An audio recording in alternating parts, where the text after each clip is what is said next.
নমস্কাৰ, মোৰ নাম শ্ৰী বিদ্যুৎ বৰা।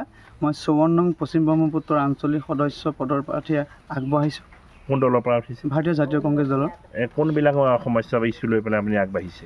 বিশেষকৈ আমাৰ শিক্ষা দিশত মই বেছি গুৰুত্ব দিছোঁ আৰু খেলৰ বিষয়ে সেইকেইটা আমাৰ বহুত পিছপৰা। আমাৰ এখন খেল পাতিবলৈ হ'লে আমাৰ এখন ফিল্ড নাই, মিনি ষ্টেডিয়াম নাইকিয়া। এই ষ্টেডিয়ামখনত যাতে আমাৰ কিবা খেল এখন পাতিলে আমি আলিকাণ কাটিব লগা হয়। আলিকাণ কটাল আমি মানে ভুক্তভোগী। সেইবাবে মই আগবাঢ়িছোঁ ৰাইজৰ কাম কৰিম বুলি। দিগদাৰ আছে কাৰণ আমি আগৰ দেৰগাঁও আমাৰ ব্লকটো আছিলে, দেৰগাঁও ব্লকটোক আমাৰ এতিয়া কাকৰডুঙা ব্লক যাব লগা হৈছে। আৰু সময় যেতিয়া এটা কথা ভাল লাগিছে, আমি কিছু কামৰ কাৰণে আমি গোলাঘাট যাব লগা হৈছে। সেয়াই আমাৰ অকণমান ভাল লাগিছে। বা আমাৰ দেৰগাঁৱতে কিছু কাম সমাধান হৈছে। আপোনাৰ পৰিসৰটো কিমান বতৰৰ বাবে বুজাই দিছোঁ। আপোনাৰ এৰিয়াটো কিমান পৰিছে, কোনখিনিৰ পৰা পৰিছে, ক'ব পাৰিব নেকি? আমাৰ এৰিয়াটো হৈছে আমাৰ আমগুৰি আপোনাৰ টেমেৰা চাৰিআলি, আপোনাৰ মামৰণি ৰেলঘাট দলঙৰ হয়। আমাৰ এই ভিতৰত 5টা ৱাৰ্ড হয়, 10টা ৱাৰ্ডে আমি প্ৰতি ঘৰতে আমি যোৱা হৈছে। মূলতঃ কেনেকুৱা ধৰণৰ সমস্যা আছে? আপোনাৰ যিটো বানাক্ৰান্ত হৈছে বানপানীৰ সমস্যাটো আপুনি সৰুৰ পৰা দেখিছে? হয়, বানপানী এটা আৰম্ভ হ'বই অলপ পাছত। আমি এতিয়া বৰ্তমান বিহু চলি আছে। বিহু সময়তে আমাৰ পঞ্চায়ত নিৰ্বাচনটো হ'ল, তাৰপিছত বানপানী আমাৰ সমস্যাটো হ'বই। বানপানীৰ সমস্যাটো অলৰেডি আপোনাৰ পানী অলপ বাঢ়িছে, সেইটো আমি সাজু হ'ম। আকৌ পঞ্চায়তৰ নিৰ্বাচনৰ পাছতেই আমি বিভিন্ন সমস্যা গাঁৱলৈ যাম। কি সমস্যা আমি আগতীয়াকৈ প্ৰস্তুতি হ'বলৈ আমি জনসাধাৰণৰ মাজত গুচি যাম। এইটো অলৰেডি ৰাইজে বুজি পাইছে। তেওঁলোকেতো প্ৰতিদিনেই ক'ব পাৰি যিকোনো আঁচনি লৈ ঘূৰি ফুৰে। কিছু ক্ষেত্ৰত আপোনাৰ সমস্যাৰ সমাধান হয়, কিন্তু হ'লেও ৰাইজে বুজি পাইছে যে বিজেপি চৰকাৰখনে কিছুমান ভাল কামো কৰিছে, কিছুমান কাম হয়তো বেয়াও কৰিছে। মই তাত বিষয়লৈ নোসোমাওঁ, কিন্তু মই যি আঞ্চলিক পঞ্চায়তৰ সদস্য হিচাপে আগবাঢ়িছোঁ, মই যদি ৰাইজে মোক আশীৰ্বাদ দিয়ে, মৰম দিয়ে, মই আমাৰ অঞ্চলটো, বিশেষকৈ মোৰ অঞ্চলটোৰ কথা কৈছোঁ, যিখিনি সমস্যা আছে এই সমাধান ক্ষেত্ৰত মই সকলো ৰাইজক মোৰ লগত থাকি মই যাতে আগবাঢ়ি যাব পাৰোঁ, মই সেইটোহে কামনা কৰিছোঁ। প্ৰতিদ্বন্দ্বী বুলি মই ভবা নাই, ৰাইজে মোক বিচাৰিছে, মই সেইবাবে প্ৰাৰ্থীটো আগবাঢ়িছোঁ। ৰাইজৰ লগত মই সদায় থাকিম। আচলতে ৰাইজক আপোনালোকৰ চেনেলত যদি মই অনুৰোধ জনাম যে এই ধৰণৰ আবহাওয়া কথা মানুহৰ মাজত যাব নালাগে। বিজেপি দলে বিভিন্ন সময়ত আপোনালোকে দেখিছে যে আমাৰ প্ৰাৰ্থীয়ে নমিনেশ্যন দিয়া দিন ধৰি বিভিন্ন সময়ত বিভিন্ন ভাবুকি ভীতি প্ৰদৰ্শন কৰিছে। আৰু যিটো বস্তু এইটো আচলতে হিন্দী বলত আছিল, এইটো বস্তু আমাৰ উত্তৰ প্ৰদেশত দেখা যায়, এইটো বস্তু বিহাৰত দেখা যায়।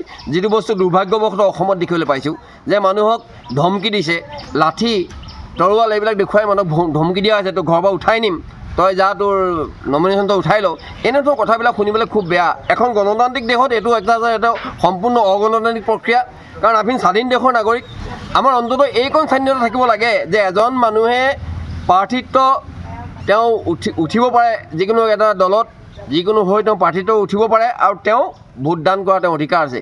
এই ভোটদান কৰা আৰু প্ৰাৰ্থিত্ব মানে তেওঁ নিজে প্ৰাৰ্থী হৈ থিয় হোৱা, এই কথাটো কাৰো বাধা আহিব নোৱাৰে। কিন্তু গতিকে দেখিছোঁ আচলতে মই স্বাধীন দেশৰ নাগৰিক হৈ মই নিজে ভাবিবলৈ বাধ্য হৈছোঁ। আৰু সৌখিনিখন আপোনালোকে তৰাণীত এজন বিজেপি জনপ্ৰতিনিধিয়ে কৈছে যে আপোনালোকে যদি বিজেপিত ভোট নিদিয়ে, কংগ্ৰেছ দলক ভোট দিয়ে, তেনেহ'লে আপোনালোকৰ সকলো সুবিধা আমি কৰ্তন কৰিম। কিন্তু মই ইয়াৰ পৰা সেই গৰাকীক সকীয়াই দিব খুজিছোঁ যে তেখেতে জানে নে নাজানে যে পঞ্চায়ত ব্যৱস্থাটো লোকেল বডি গভৰ্ণমেণ্ট। ইয়াত কোনো মিনিষ্টাৰ MLA ইয়াত কোনো হস্তক্ষেপ নচলে। গতিকে তেওঁ যদি ভাবিছে যে এইটো কাম কৰিব পাৰিম, এইটো ভুৱা কথা। গতিকে মই ইয়াৰ জৰিয়তে ইয়াত সমত সকলোকে অনুৰোধ জনাইছোঁ, চিঞৰি কৈছোঁ, যিজন ইয়াৰ পৰা জয়ী হ'ব, যি পঞ্চায়তৰ সদস্য মানে এই ৱাৰ্ড মেম্বাৰজনৰ পৰা আহিব আঞ্চলিক পঞ্চায়তৰ আহিব জিলা পৰিষদ, ইয়ালৈকে এই 3টা খলপীয়া যিটো পঞ্চায়ত ব্যৱস্থা, এই ব্যৱস্থাত জিলা সদস্যজনে যাৰ নাম আচলতে নিৰ্বাচিত কৰিব, তেওঁহে আচলতে এই সুবিধাখিনি পাব। ইয়াত কোনো মন্ত্ৰী মদাগৰে ইয়াত আচলতে হস্তক্ষেপ কৰিব নোৱাৰে। তেওঁলোকে নাজানে, যে আইনটোৰ বিষয়ে নাজানে, আৰু এই অজ্ঞ পাই মানুহবিলাক যে আবুহা পৰিছে। গতিকে তেওঁলোকক ক'ম যে তোমালোকে অন্ততঃ গণতন্ত্ৰ বচাই ৰাখা, মানুহক মূৰ দাঙি থিয় জীয়াই থাকিবলৈ দিয়া। কাৰণ আমি স্বাধীন দেশৰ নাগৰিক হিচাপে যাতে আমি অন্ততঃ নিজৰ অধিকাৰত আমি সাব্যস্ত কৰিব তাৰ সুবিধা দিবলৈ বিজেপি দলক মই মোৰ চলাব অনুৰোধ জনাইছোঁ। তেওঁক ভগৱানে সুমতি দিয়ক। বিদ্যুতৰ সুন্দৰ সঁহাৰি সকলোজনে আদৰি লৈছে, আৰু সকলোজনে বিদ্যুতৰ পক্ষত আছে। এজন শিক্ষিত ভাল ল'ৰা, আৰু ৰাইজৰ সেৱাটো যথেষ্ট আগবাঢ়ি যাব। আমি আশাবাদী বিপুল ভোটত আমি জয়ী হ'ম। এই ভয় ভাবুকি কথাটো যিটো আমাৰ প্ৰচাৰ হৈ আছে, মই এজন যেতিয়া প্ৰচাৰ যেতিয়া প্ৰত্যক্ষ মানে ৰুম এটাত আমি অকণমান আলোচনা কৰি আছোঁ, তেওঁ পৰিবাৰক কিন্তু বিজেপি দলে সম্পূৰ্ণভাৱে টেলিফোনৰ যোগেদি দিছে যে তহঁতৰ ঘৰত মিটিং হৈছে, অৰুণোদয় কাটি দিম, তহঁতৰ ঘৰত মিটিং। আজি মহিলাগৰাকী আহি আমাৰ সভাত বাধা দিছে, মুখত সভা হ'ব নোৱাৰে। একদম প্ৰত্যক্ষ এইটো কথা, মই নিজে তাত উপস্থিত আছোঁ। ধন্যবাদ। বিদ্যুৎ হৈ পেলাই কি ক'ম এতিয়া, মোক বিদ্যুতে আমাক জনাইছে হেৰি কাউন্সিলাৰ প্ৰেচিডেণ্ট হয় হয় প্ৰেচিডেণ্ট উঠিবলৈ বিচাৰিছে আমাৰ গাঁওখনত আহি পেলাই, আমাক চবকে নিমন্ত্ৰণ কৰি পেলাই সি গৈছেগৈ এতিয়া।